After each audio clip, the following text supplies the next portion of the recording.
Assalamualaikum warahmatullahi wabarakatuh. Di video ini saya akan membahas mengenai etika dan standar profesi audit internal. Definisi etika.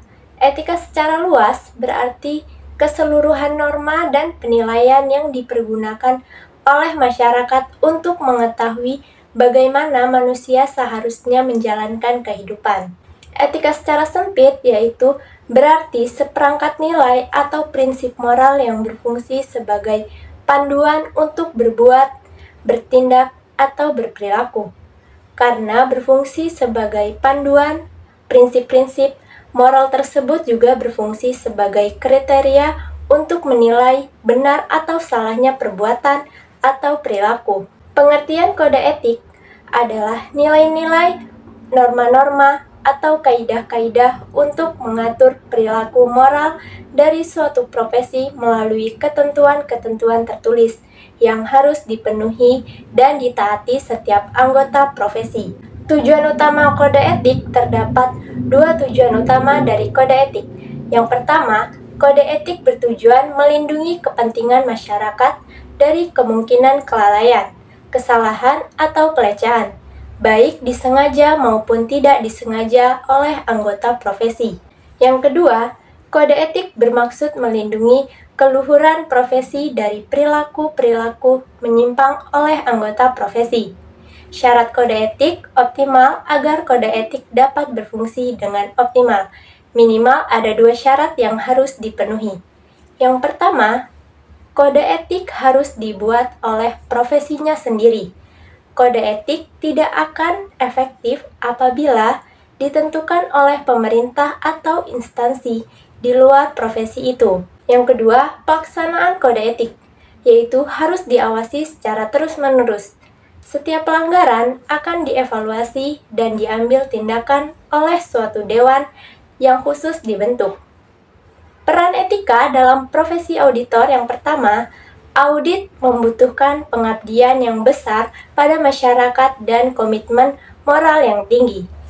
Yang kedua, masyarakat menuntut untuk memperoleh jasa para auditor publik dengan standar kualitas yang tinggi dan menuntut mereka untuk bersedia mengorbankan diri. Itulah sebabnya profesi auditor menetapkan standar teknis dan standar etika yang harus dijadikan panduan oleh para auditor dalam melaksanakan audit. Standar etika diperlukan sebagai profesi audit karena auditor memiliki posisi sebagai orang kepercayaan dan menghadapi kemungkinan benturan-benturan kepentingan. Kode etik atau aturan etika profesi audit menyediakan panduan bagi para auditor profesional dalam mempertahankan diri dari godaan dan dalam mengambil keputusan-keputusan sulit. Pentingnya nilai-nilai etika dalam auditing yaitu beragam masalah etis berkaitan langsung maupun tidak langsung dengan auditing. Banyak auditor menghadapi masalah serius karena mereka melakukan hal-hal kecil yang tak satu pun tampak mengandung kesalahan serius. Namun ternyata hanya menumpuknya hingga menjadi suatu kesalahan yang besar dan merupakan pelanggaran serius terhadap kepercayaan yang diberikan. Untuk itu, pengetahuan akan tanda-tanda peringatan adanya masalah etika akan memberikan peluang untuk melindungi diri sendiri dan pada saat yang sama akan membangun suasana etis di lingkungan kerja. Masalah-masalah etika yang dapat dijumpai oleh auditor yang meliputi permintaan atau tekanan untuk yang pertama, melaksanakan tugas yang bukan merupakan kompetensinya. Yang kedua, menggunakan informasi rahasia. Yang ketiga, mengkompromikan integritasnya dengan melakukan pemalsuan, penggelapan, penyusupan, dan sebagainya. Yang keempat, mendistorsi objektivitas dengan menerbitkan laporan-laporan yang menyesatkan. Dilema etika. Dilema etika adalah situasi yang dihadapi seseorang di mana keputusan mengenai perilaku yang pantas harus dibuat. Auditor banyak menghadapi dilema etika dalam melaksanakan tugasnya. Bernegosiasi dengan auditan jelas merupakan dilema etika. Ada beberapa alternatif pemecahan dilema etika, tetapi harus berhati-hati untuk menghindari cara yang merupakan rasionalisasi perilaku tidak beretika. Berikut ini adalah metode rasionalisasi yang biasanya digunakan bagi perilaku tidak beretika. Yang pertama, semua orang melakukannya, yaitu berargumentasi yang mendukung penyalahgunaan pelaporan pajak, pelaporan pengadaan barang atau jasa, biasanya didasarkan pada rasionalisasi bahwa semua orang melakukan hal yang sama. Oleh karena itu, dapat diterima.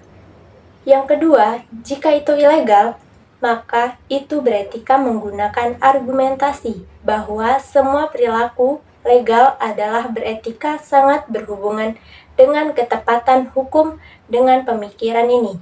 Tidak ada kewajiban menuntut kerugian yang telah dilakukan seseorang.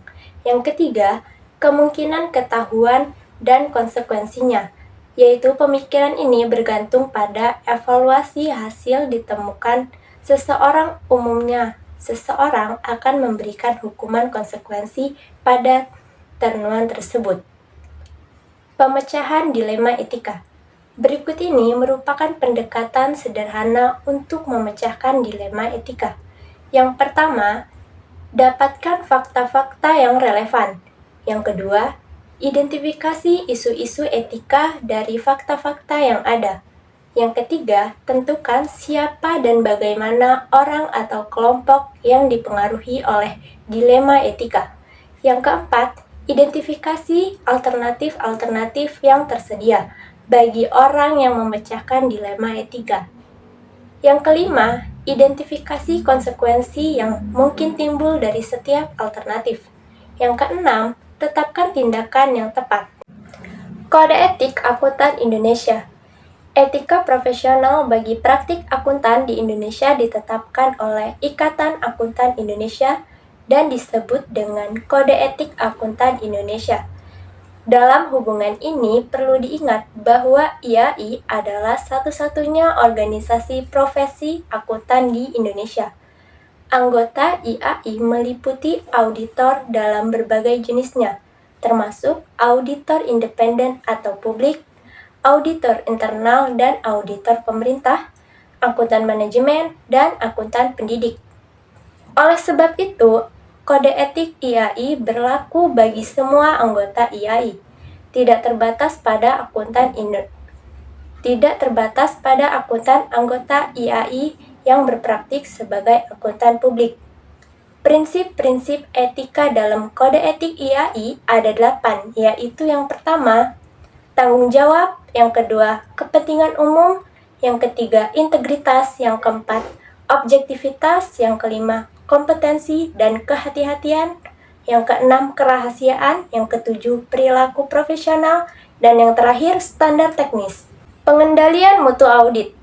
Hasil audit diperlukan oleh berbagai pihak sebagai pertimbangan dalam membuat keputusan. Opini auditor yang tidak akurat akan memberikan dampak yang buruk. Karenanya, timbul suatu kebutuhan untuk menjaga kualitas laporan audit sehingga mencegah pengambilan keputusan yang kurang tepat. Dalam penugasan audit, auditor harus memenuhi standar audit. Oleh karena itu, organisasi pemeriksa harus membuat kebijakan dan prosedur pengendalian mutu untuk memberikan keyakinan memadai tentang kesesuaian penugasan audit dengan standar audit. Pengendalian mutu terdiri metode yang digunakan untuk meyakinkan bahwa organisasi pemeriksa telah menerapkan dan mematuhi kemahiran profesionalnya, termasuk standar, kebijakan, dan prosedur pemeriksaan secara memadai.